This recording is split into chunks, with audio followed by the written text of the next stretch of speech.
Olá!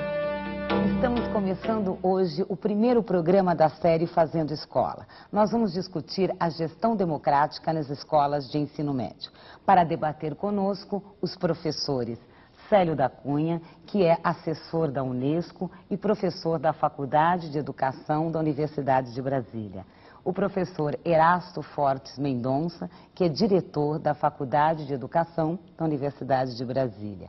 A professora Maria Baja da Silva, professora da Faculdade de Educação da Universidade de Brasília.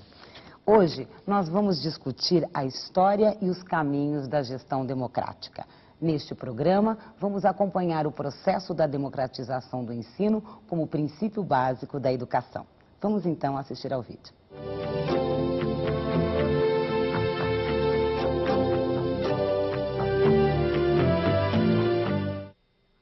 O início do século XX é marcado por grandes movimentações políticas, industrialização, ideologias. Cresce a pressão por uma virada democrática. As populações rurais migram para as cidades e, com o início da industrialização, uma nova mão de obra é solicitada. Investe-se no ensino e o governo de Getúlio Vargas cria o Ministério da Educação e Saúde Pública em 1930. Apenas 30% da população em idade escolar estava matriculada nas escolas.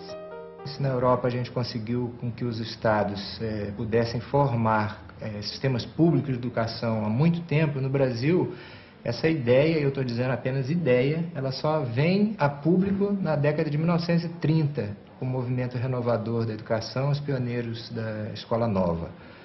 Anísio Teixeira, Lourenço Filho e outros importantes educadores lançam ao público o manifesto dos pioneiros da educação em defesa da educação pública. Na hierarquia dos problemas nacionais, nenhum sobreleva em importância e gravidade ao da educação.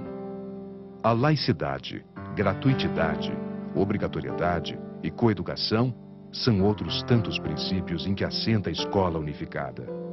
Cada escola, seja qual for o seu grau, dos jardins às universidades, deve, pois, reunir em torno de si as famílias dos alunos, estimulando e aproveitando as iniciativas dos pais em favor da educação, despertando e desenvolvendo o poder de iniciativa e o espírito de cooperação social entre os pais, os professores, a imprensa e todas as demais instituições diretamente interessadas na obra da educação. No período de 1946 a 1964, houve um grande avanço na política educacional brasileira, talvez o período mais fértil. O Brasil se descobre, Paulo Freire sensibiliza a nação sobre os oprimidos. Programas de rádio auxiliam na educação dos trabalhadores rurais e jovens professores, como Florestan Fernandes e Roque Spencer Maciel de Barros, desencadeiam ampla campanha em defesa da escola pública.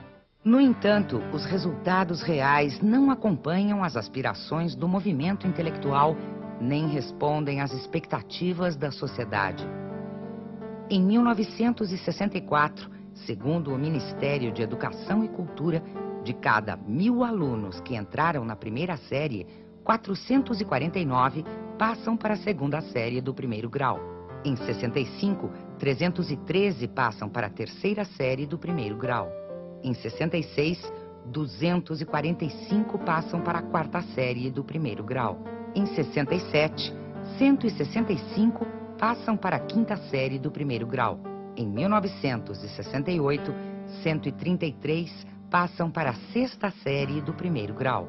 Em 69, 115 passam para a sétima série do primeiro grau. Em 1970, de cada 1.000 alunos, 101 passam para a oitava série do primeiro grau.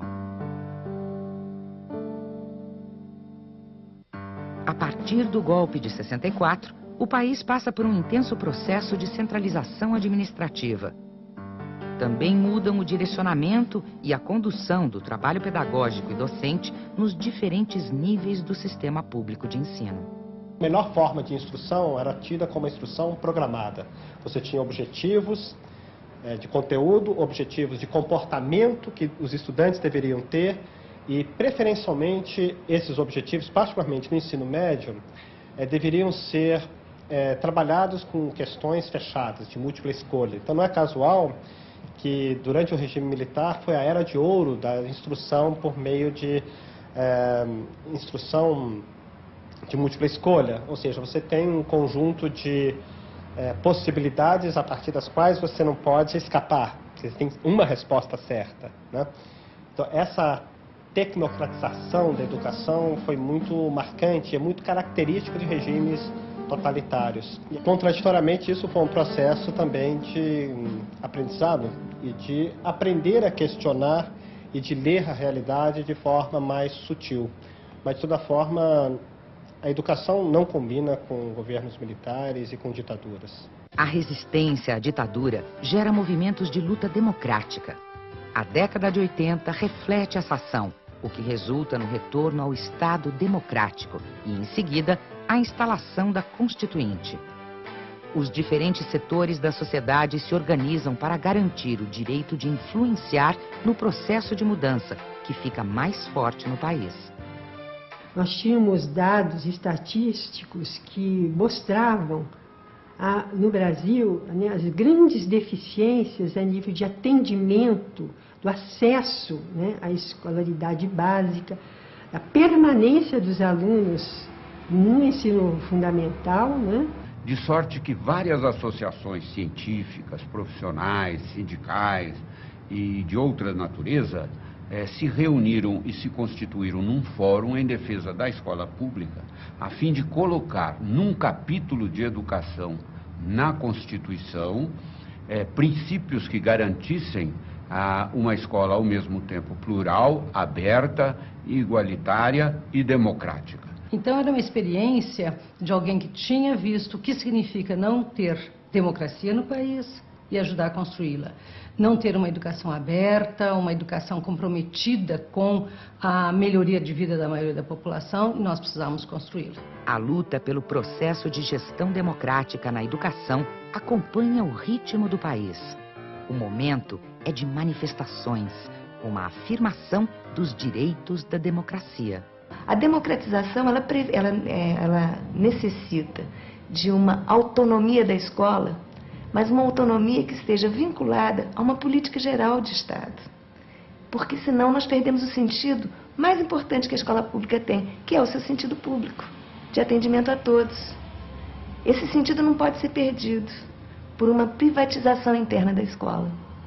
A escola, ela é pública, sendo pública, ela é de todos. Então todos precisam participar.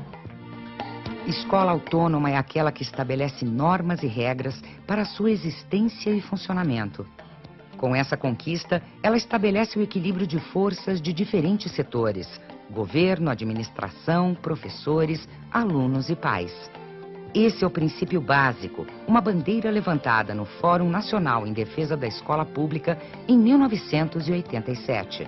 Os indivíduos passam a interferir nos rumos da escola.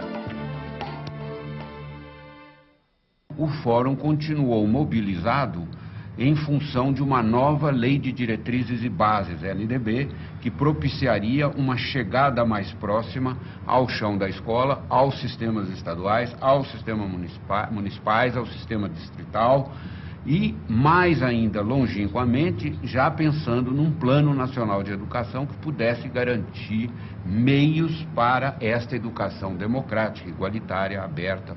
O mecanismo da escolha do diretor ocupa lugar de destaque no debate sobre a administração democrática das escolas. A eleição de diretores entra como um instrumento da gestão democrática, mas não é só esse. O Conselho Escolar, por exemplo. O Conselho Escolar é uma forma democrática de administrar a escola. E quando eu falo administrar, eu não estou me restringindo à administração pura e simples. Eu estou me referindo à administração, o estabelecimento de políticas na escola, tanto pedagógicas quanto administrativas.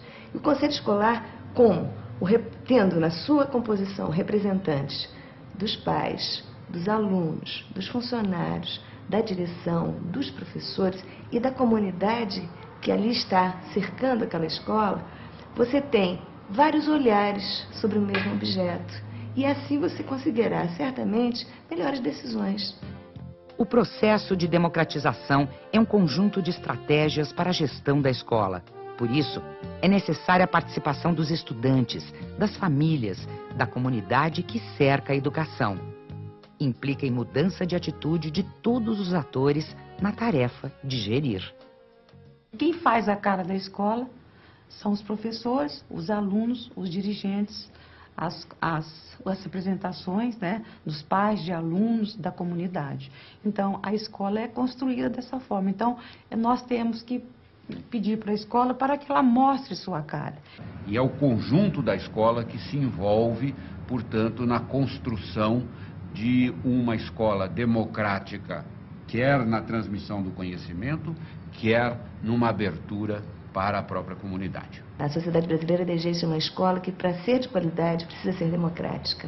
Cumprir este mandato constitucional, esse princípio filosófico da maior importância, que está acima das religiões, está acima dos partidos políticos, está acima das nacionalidades, de que todo mundo tem educação. Eu diria que a escola pública, apesar de todas as dificuldades que ela enfrenta, né, de sucateamento, de baixos salários, o compromisso dos profissionais da educação tem feito da escola pública um local onde democraticamente as pessoas se encontram para o enfrentamento dessa realidade, o desvelamento dessa realidade e para a construção de uma visão mais crítica sobre a sociedade, sobre o mundo, sobre a humanidade e, de certa maneira, dando uma educação integral a esses alunos, eu acho muito mais profunda do que muita escola bonita que tem por aí. E isso nós encontramos no belo trabalho que muitos professores fazem, quase que invisível diante dos olhos das autoridades nas escolas públicas, das periferias, em condições muito difíceis,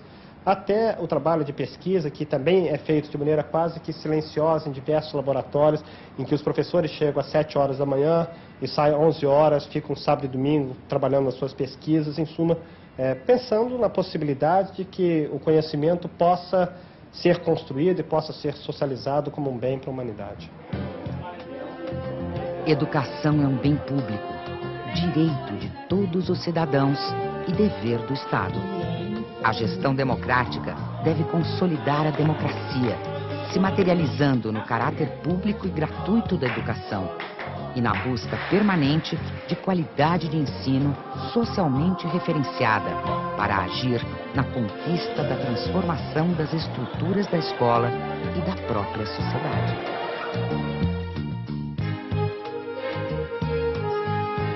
E o que vocês acharam do vídeo, professor Erasto? Bom, essas imagens, eu creio que elas, as pessoas que participaram e participam da luta pela democratização da educação nesse país, essas imagens têm o poder de emocionar, eu acho, profundamente as pessoas que dessa luta participam. Porque eu acho que elas conseguem resgatar um processo de luta histórica que o país enfrenta, vem enfrentando ainda, pela democratização da educação. Então, se num primeiro momento nós temos uma luta pela escola propriamente dita, pública, como um bem público, num segundo momento em que a população de alguma forma se integra à escola como sua usuária, essa luta se transforma na luta pela qualidade do ensino.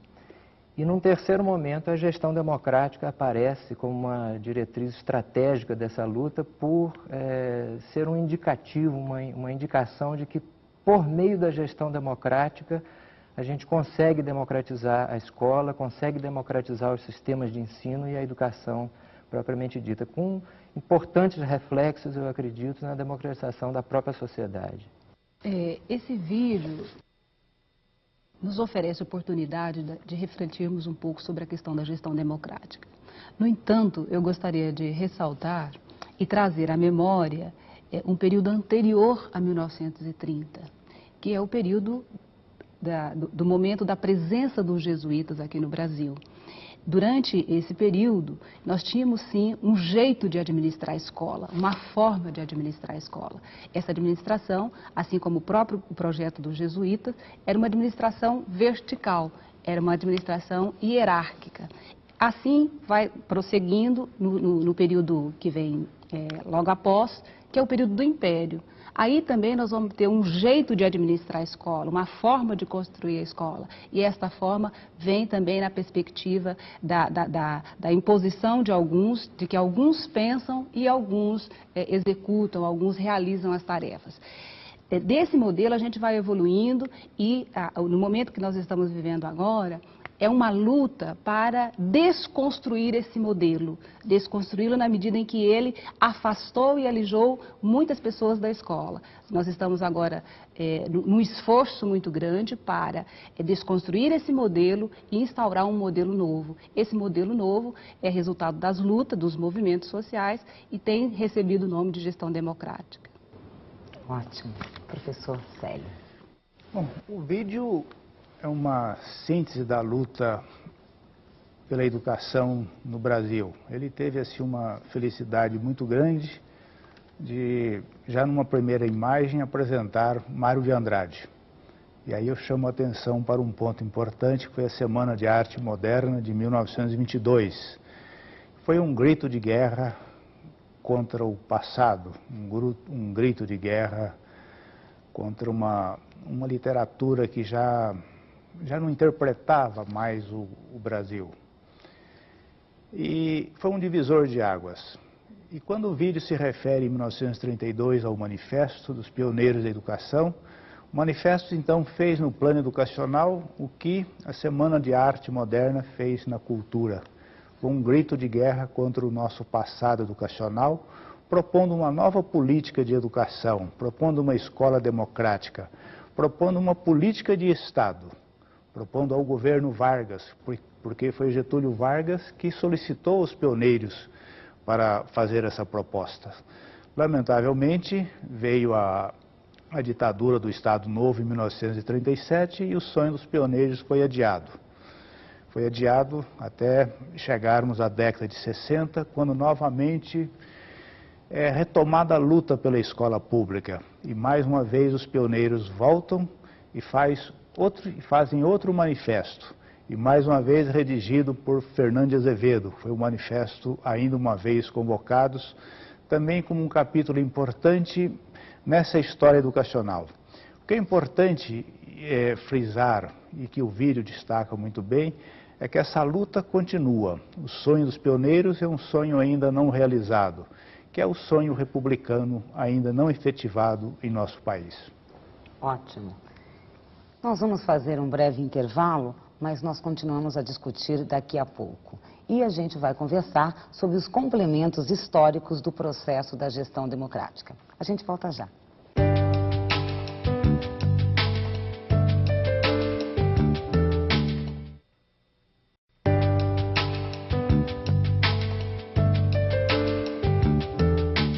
Estamos de volta com o primeiro programa da série Fazendo Escola. E a nossa discussão é sobre o percurso histórico da gestão democrática na educação brasileira. Professor Erasto, o senhor poderia falar mais a respeito da questão histórica? A professora Abadia suscitou uma questão que acho que é muito importante de ser lembrada, que é o período anterior ao Manifesto dos Pioneiros, na década de 30. Né? Quer dizer, é claro que todo esse contexto histórico em que se forma a educação brasileira nos ajuda a compreender por que estamos onde estamos.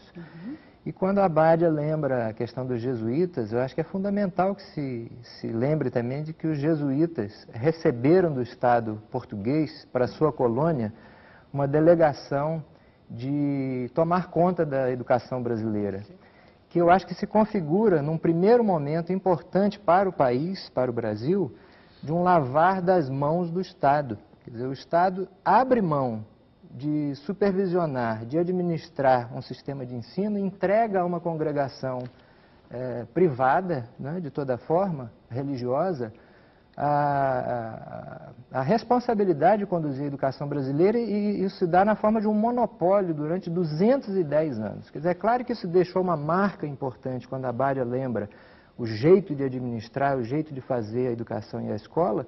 Imagine 210 anos de monopólio na mão de uma congregação religiosa da maior importância e da maior força como os jesuítas. E aí é claro que todo o processo que vem depois disso é uma tentativa de se fazer a educação de um outro jeito, de uma outra maneira, até que chegamos onde chegamos. E que jeito é este? Aí eu observaria assim o seguinte, né? De fato, os jesuítas, eles tinham uma pedagogia tradicional, escolástica, né? Mas tinham organização. E eles foram expulsos em 1759, e é uma observação de um historiador inglês da época que é importante observar. Foi do Sotey. Ele escreveu uma história do Brasil, ele estava em Portugal.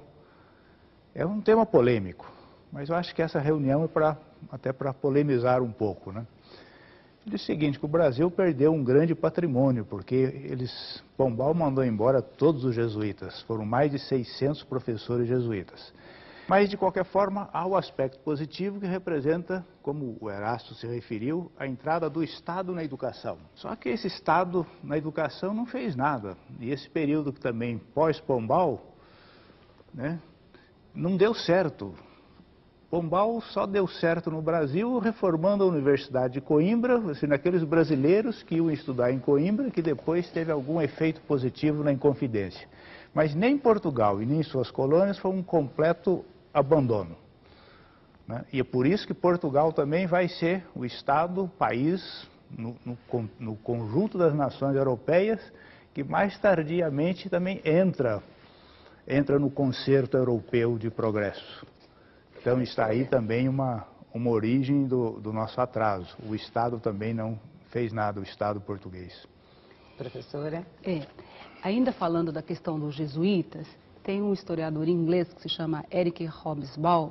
Ele diz o seguinte, que cabe aos historiadores lembrar aos demais, aos outros, aquilo que eles esquecem. Então, a minha preocupação em voltar um pouco e compreender um pouco o período da educação jesuítica e depois o período da educação durante o período imperial é justamente para trazer à memória daqueles que estão nos assistindo de que é um período onde são colocados os alicerces da nossa educação, né? Nesse momento, os jesuítas eles criam 2 tipos de escola aqui, e uma escola destinada a um grupo de pessoas privilegiadas, aqueles que serão os condutores, aqueles que serão os que vão pensar uma administração para esse país, um modelo de educação, e aqueles que vão, de certa forma, executar determinadas tarefas, e aqueles que vão depois, posteriormente, servir de mão de obra. Ora, uma escola pensada com essa estrutura, mais na frente nós vamos sentir os reflexos desse modelo, né? Por outro lado, durante o período do Império, né, nós tínhamos aqui a presença do monarca, e esse período também é muito significativo, porque aí você já tem, sim, a presença do Estado, de certa forma, se omitindo das questões educacionais, seja porque não havia um reconhecimento da escola como uma necessidade para se formar uma nação, seja porque o Estado tinha outras prioridades, né? Então, e a prova mais cabal dessa ausência do Estado de ter na educação uma ferramenta para construir uma nação é um marco em 1834, né, quando o governo descentraliza, né, uma primeira medida de descentralização, ele atribui às províncias toda a responsabilidade para legislar, criar e prover a educação das classes de primeiras letras. Isso vai trazer uma série de desdobramentos, uma vez que nós todos conhecemos que a história da educação desse país e o estado precário em que vivia as províncias, a falta de comunicação, a falta de recurso, a falta de uma organicidade, isso vai gerar inúmeros problemas, dentre eles a questão da exclusão de grande massa da população. Só complementando o que a Abad, ela toca num assunto importante que é o ato adicional de 1834. Um pouco antes, em 1827, houve uma lei, 15 de outubro de 1827, uma lei do Congresso Nacional da época, que determinava a abertura de escolas de primeiras letras em todas as localidades. Se essa lei tivesse sido implementada, tivesse sido implantada, teria sido, para usar a expressão de um educador um pouco esquecido no Brasil, que é Lauro de Oliveira Lima, né? Teria sido a lei áurea da nossa educação. E aí tem, então, usando a expressão da Abádia, né? Esse marcador importante, 1827 e 1834. Em 1834 se delega às províncias. E durante todo o Império, né, nada se fez em relação à escola popular. Também a República não resolveu esse impasse.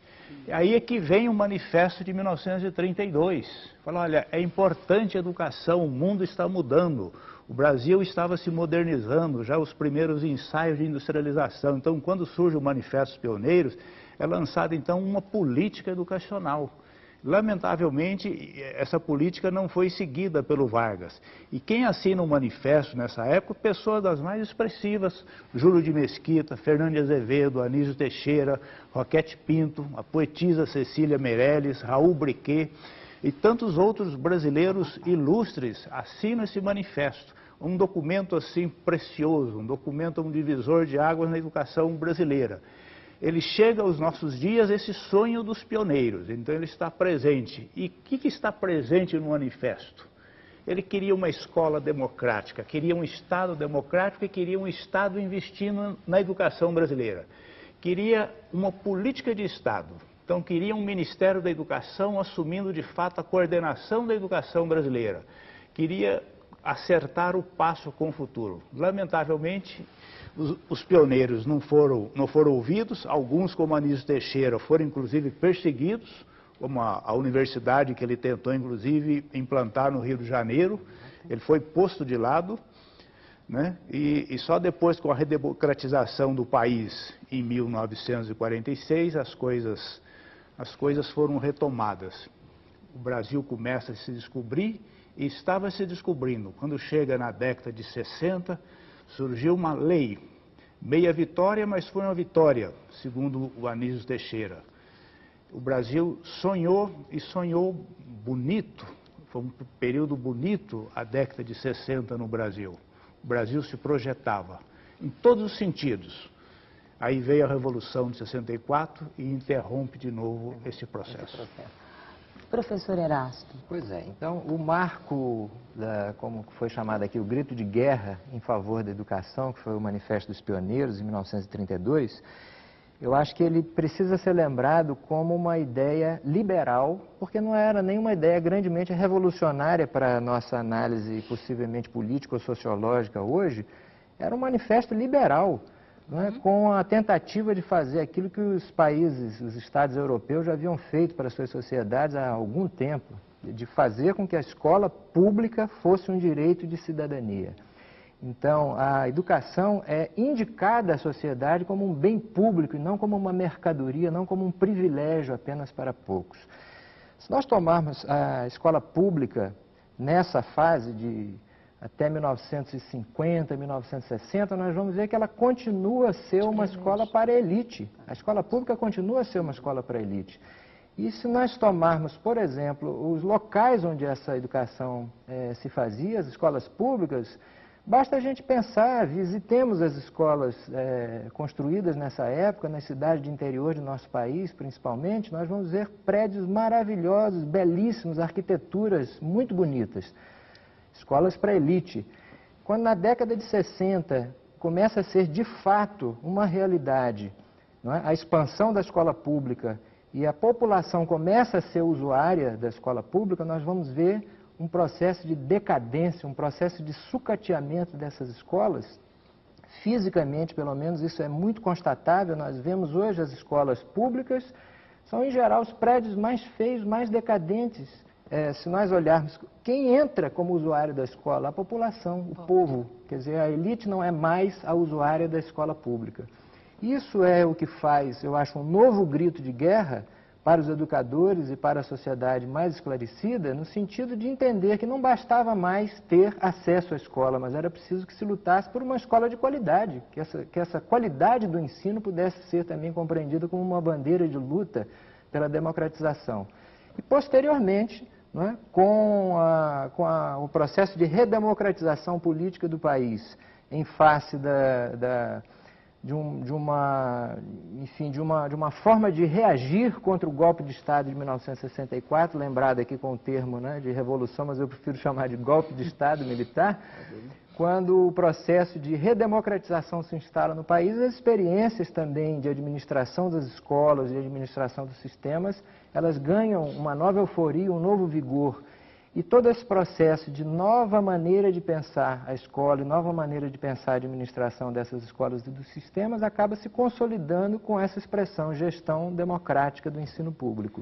Pois é, aí, naturalmente, por favor, professor. E, só complementando, e se na década de 30, pelo menos eu considero, 3 grandes educadores, assim, foram os esteios do manifesto, né? Anísio, Fernando de Azevedo, Lourenço Filho, já nessa nova fase, ou seja, nessa retomada após 64 que se refere o Erasto, então já serão Florestan Fernandes, Paulo Freire e Darcy Ribeiro. Então são os 3 grandes educadores brasileiros, assim, de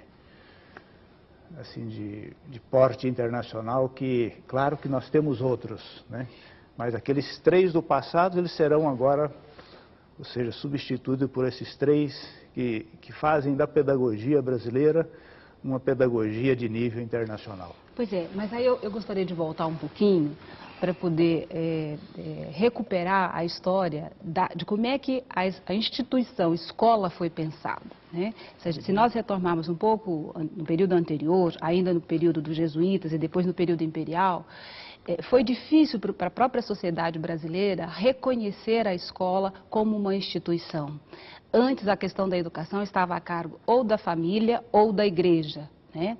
E para que a escola passasse a fazer este papel, passasse a ser aquela que vai ser a portadora de valores, condutas, comportamento, modo de pensar, modo de viver, ela vai ter que batalhar. Então, a escola não é uma coisa doada, ela é uma conquista. Ela é uma conquista e, ela sendo uma conquista, é necessário que a população a reconheça como um direito. Porque qual era o problema no Império? Se nós pegarmos esse período, podemos perceber um processo de estruturação do Estado. Mas os nossos legisladores só pensavam em fazer as leis, como se as leis fossem, através delas, fossem possíveis instaurar uma ordem. O que nós sabemos? Esse império da lei foi um império da lei que vai, aos poucos, excluindo as pessoas, né? Mas o nosso legislador, ele não pensou na condição do direito das pessoas, do direito dos negros, do direito dos excluídos, do direito dos deficientes, do direito das mulheres. Todos nós sabemos o período tardio que demorou para a mulher ter acesso à escola, para os negros terem acesso à escola. Só para vocês se lembrarem ou recordarem, durante o Império nós tínhamos lei que proibia aí os negros, a população carente de frequentar a escola. Então você tem forma de exclusão na lei, forma de exclusão formal.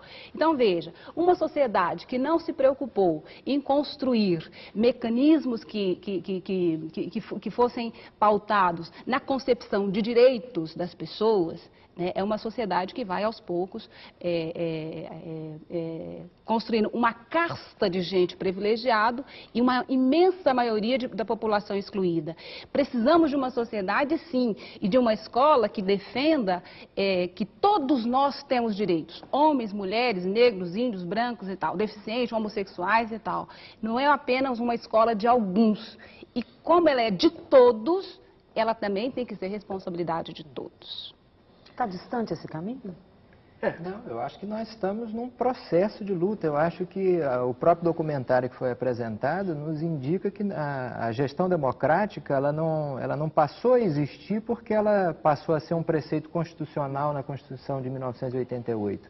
Ela foi incluída como um princípio do ensino público na Constituição de 88 porque já um processo de implantação nos sistemas de ensino municipais dos estados e do Distrito Federal. E é evidente que esse processo permanece existindo, o processo de luta, de compreensão da educação como um bem público, como um direito de cidadania, e a sua forma de administrar ser democrática, ela permanece sendo um processo de resistência e um processo de luta.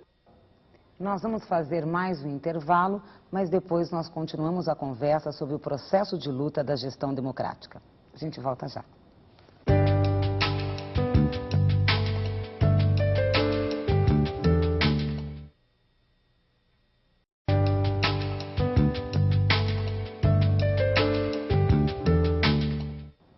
Fazendo Escola está de volta. Hoje nós estamos discutindo as lutas pela democratização e pela qualidade do ensino nas escolas públicas brasileiras.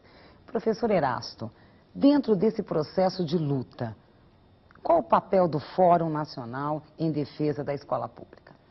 É importante lembrar do papel do Fórum, porque ele foi e continua sendo um papel fundamental na luta pela democratização da educação em nosso país.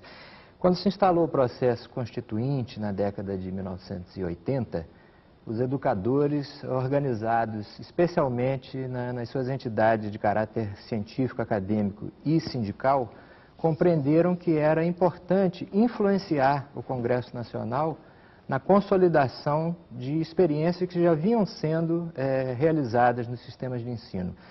E o Fórum, estabelecendo esse debate com o Congresso Nacional, conseguiu incluir na Constituição de 1988 a gestão democrática como um princípio do ensino público. Isso depois também vai se dar no processo de elaboração da Lei de Diretrizes e Bases, né, que termina com a lei sancionada em 1996, e por último no Plano Nacional de Educação, que é uma lei também de 2001. O Fórum Nacional continua organizado e continua no sentido de entender que a luta pela democratização da educação em nosso país, ela é uma luta que permanece, porque ela não é uma outorga do Estado. O Estado não outorga à sociedade uma educação de qualidade, uma educação democrática, mas ela é um permanente processo de interlocução do Estado com a sociedade. E nesse sentido, o Fórum é esse espaço de organização e de interlocução mais organizada do campo educacional brasileiro. Exatamente. Professor? Bom, eu acredito que nós estamos num momento no Brasil que essa luta ela precisa dar um novo salto. Qual seria esse novo salto e por que esse novo salto dessa luta histórica por mais educação, por mais democracia nas escolas?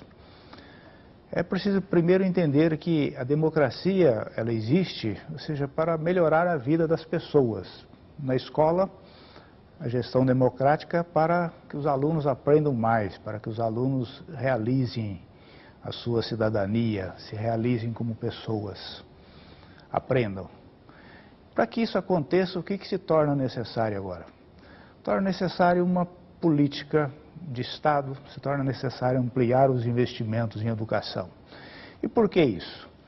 Porque se não ampliar os investimentos em educação, nessa fase que nós estamos vivendo de globalização de tudo, de mundialização das atividades humanas, a educação hoje ela está no coração da sociedade.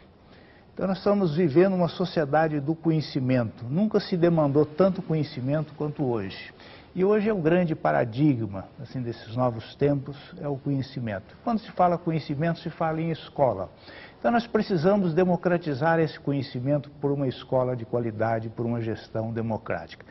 E para que se tenha assim, a ideia, a dimensão disso, um documento recente da Unesco ainda constatou que são necessários 11 a 12 anos de escolaridade para se inserir nesse mundo da globalização. O Brasil está longe de atingir essa meta. Então nós precisamos de uma política de Estado permanente, com mais recursos e de uma escola com gestão democrática de qualidade, uma escola inclusiva, que não apenas chame o aluno, ou seja, para ser matriculado, mas uma escola capaz de fazer esse aluno aprender, capaz de fazer esse aluno cidadão. Pois é. Nos anos 80, o que nós podemos perceber é essa luta em prol de três coisas: democratização, descentralização e inclusão das crianças. O grande desafio para nós todos que somos educadores é a presença dessas crianças de classes oprimidas, né, do filho dos trabalhadores. O nosso grande desafio é acolher estas crianças e fazer com que essas crianças aprendam. Nesse sentido, dentro da escola, a nova maneira de você organizar e pensar a gestão democrática dentro da escola conta com um instrumento fundamental, que se chama projeto político pedagógico. Através da construção coletiva, através da elaboração coletiva deste instrumento, é possível que nós tenhamos condições de acolher as crianças, de acolher os adultos analfabetos, de acolher as mulheres, de acolher os deficientes e fazer com que essas pessoas sejam porta-vozes de direitos e de saberes. Né? Como é que nós vamos falar em democratização da sociedade, na medida em que o próprio vídeo que nós vimos mostrou aquela quantidade de alunos que a própria escola expelia esses alunos, eram tidos como alunos indesejáveis. Então, falar de gestão democrática significa uma atitude e uma disposição de acolhimento daqueles setores que sempre foram excluídos.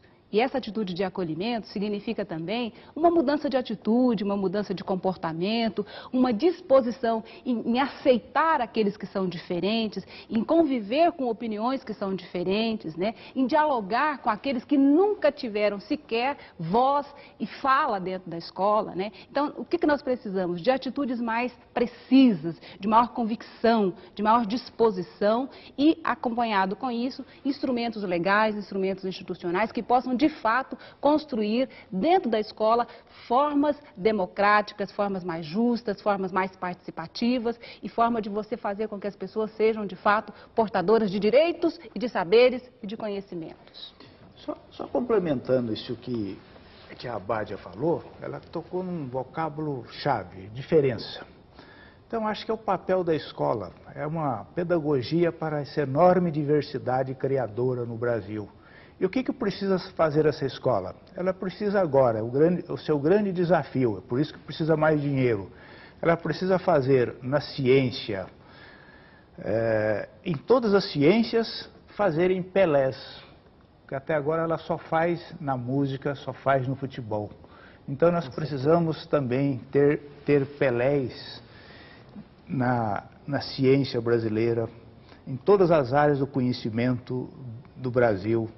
Nós precisamos ter prêmio Nobel também aqui. Então, que essa escola inclusiva, e na medida que essa escola tiver competência, tiver uma gestão democrática, capaz de aproveitar essa enorme criatividade e essa diversidade criadora do povo brasileiro, então, de fato, nós teremos no futuro, acho que esses gênios em todas as áreas do conhecimento, que é o que falta ao Brasil hoje, e que isso começa por uma gestão democrática de qualidade nas escolas. Professor Erasmo. Agora, como é que essa luta se materializou, não é, para que a gente possa sonhar com essas conquistas todas em relação a uma mudança de atitude, né, na educação e na escola? Ela se constituiu, essa gestão democrática, basicamente por uma luta iniciada, que foi a luta pela descentralização dos processos da hierarquia verticalizada que nós tínhamos, né, e continuamos a ter, infelizmente, em muitas escolas e muitos sistemas de ensino, e que se concretizou pela luta pela eleição de diretores. Quer dizer, foi uma forma que o campo educacional encontrou de entender que a escola precisa ser administrada não apenas por um professor, um especialista de educação qualificado ou habilitado, mas por alguém que tenha essa atitude a que a Abádia se referiu, a atitude de querer a inclusão, de querer a participação, de permitir, né, que o seu processo seja um processo de coordenação, que em bom português significa ordenar com os demais, com a diferença, com a pluralidade das ideias.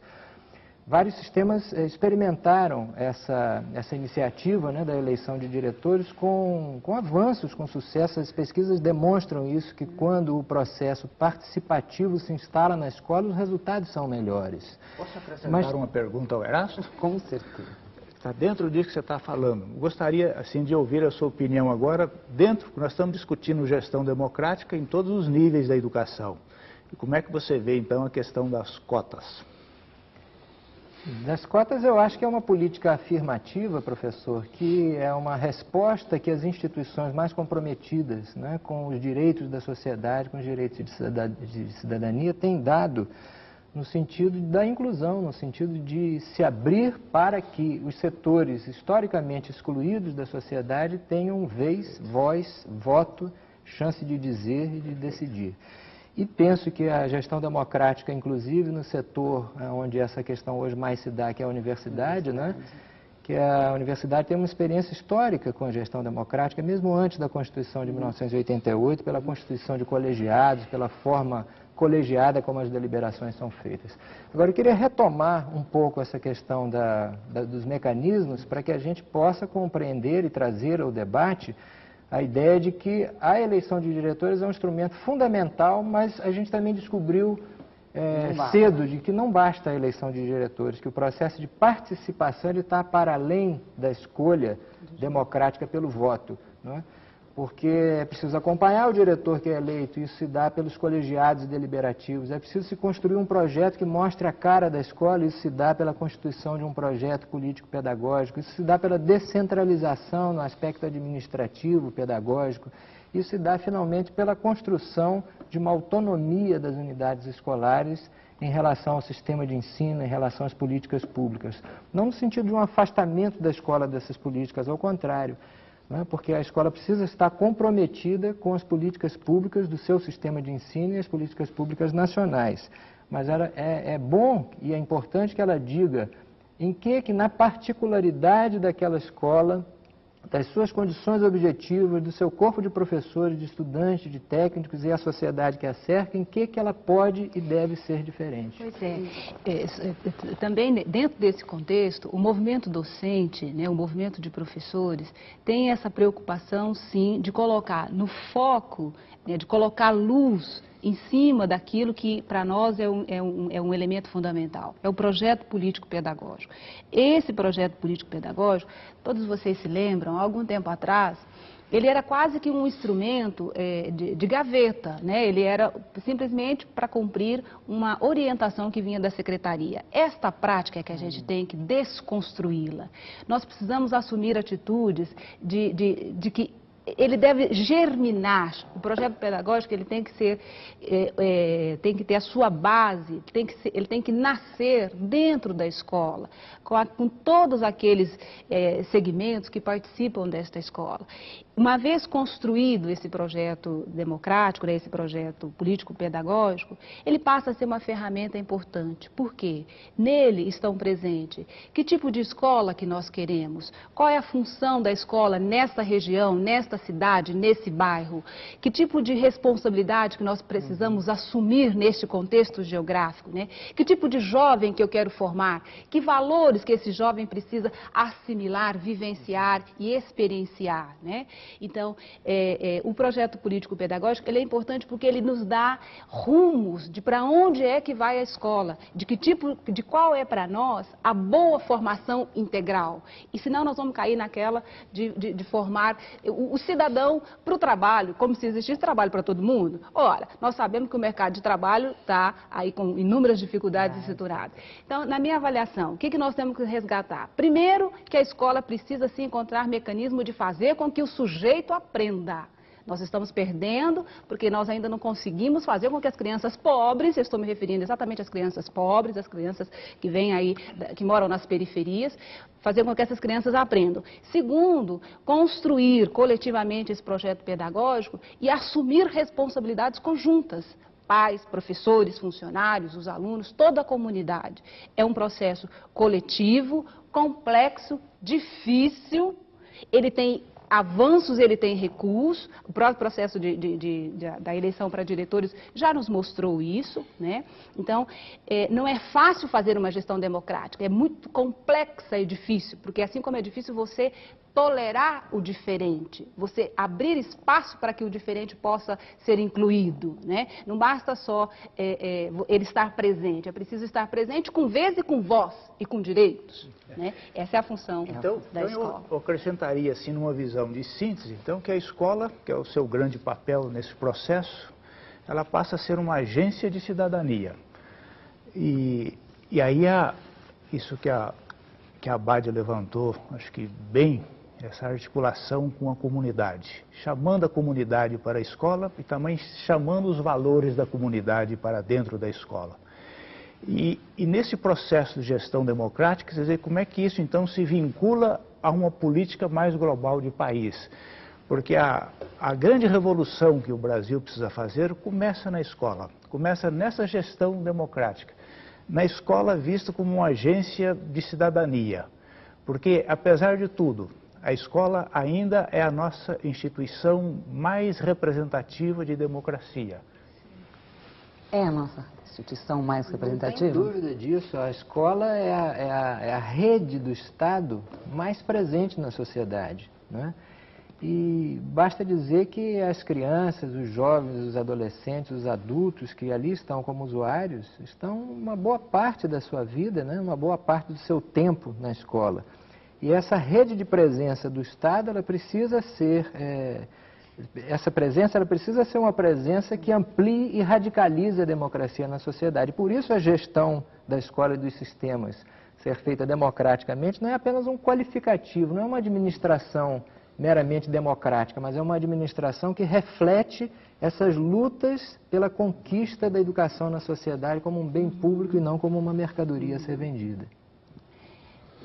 Professora. Já que você falou de radicalização da democracia, eu queria só complementar um pouco a sua fala, dizendo da responsabilidade da formação integral da pessoa, do cidadão, do homem e da mulher dentro da escola, né?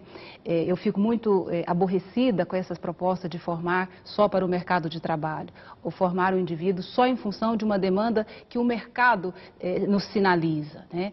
A função da escola, a função da universidade é formar o cidadão para a vida, é formar para que ele possa agir e interagir e modificar, né? Porque se nós restringirmos o nosso olhar, se nós restringirmos a nossa compreensão em formar o indivíduo só para o trabalho, que trabalho? E o lazer? E a vida? E o ser humano? E a dignidade? Né?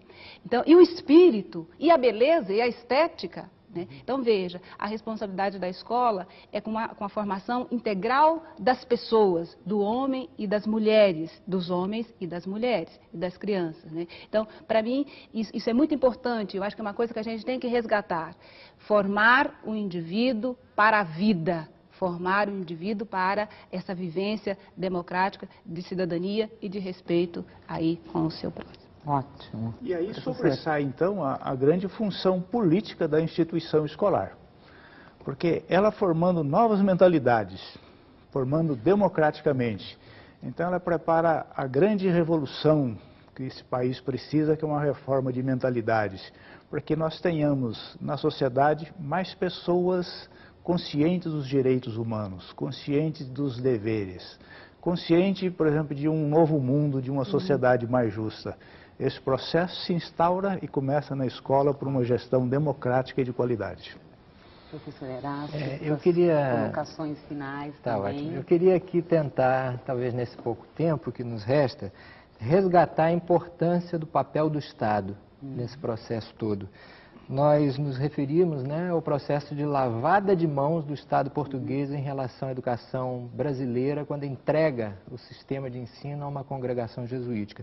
E hoje parece que com essa globalização, com o planeta mundializado, como se referiu o professor Célio, nós estamos vivendo uma espécie assim, de uma ressignificação de termos, né, nesse mundo neoliberal em que estamos vivendo, em que os conceitos de participação, de autonomia, de parceria, eles são confundidos na cabeça das pessoas de maneira a que essas pessoas entendam que as parcerias levam a escola a ter uma vida tão autônoma que não precisa mais do Estado. Esse Estado que tem a obrigação constitucional e legal de suprir a escola das suas necessidades, da sua infraestrutura, de bons salários para os profissionais da educação, de boa qualidade de ensino para a população que é a usuária da escola pública.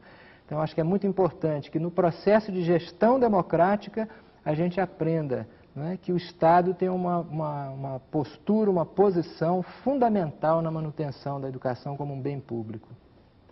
Ótimo, eu gostaria muito de agradecer. A senhora gostaria de colocar uma... Então, eu só queria finalizar dizendo o seguinte, a gestão democrática é essa capacidade que a escola tem de inserir-se e de colocar-se como a agência que vai ser a condutora, né, e a facilitadora, a dinamizadora dos processos que vão emancipar as pessoas. A escola é uma instituição que ela é de fundamental importância para emancipar as pessoas. Ao ser essa instituição nuclear dentro de uma sociedade, a nação se faz também com escolas, e com boas escolas, com bons professores, com bons salários, é imprescindível sim o papel do Estado. o papel do Estado para, através de políticas consistentes, através de políticas bem definidas. Políticas de Estado. Políticas de Estado, consistentes, bem definidas, com orçamento definido. Políticas de Estado e não de governos. Isso. Possam juntos construir uma nação e, além disso, além de construir a nação, emancipar o seu povo. Agradecemos a presença de todos, professora Maria Badia, professor Célio da Cunha, professor Erasto Fortes Mendonça. Muito obrigada e é isso aí. Espero que este debate continue nas escolas, porque gestão democrática é isso, discussão, participação da comunidade. E não percam, na semana que vem a gente vai falar sobre os princípios e bases da gestão democrática. Até a semana que vem.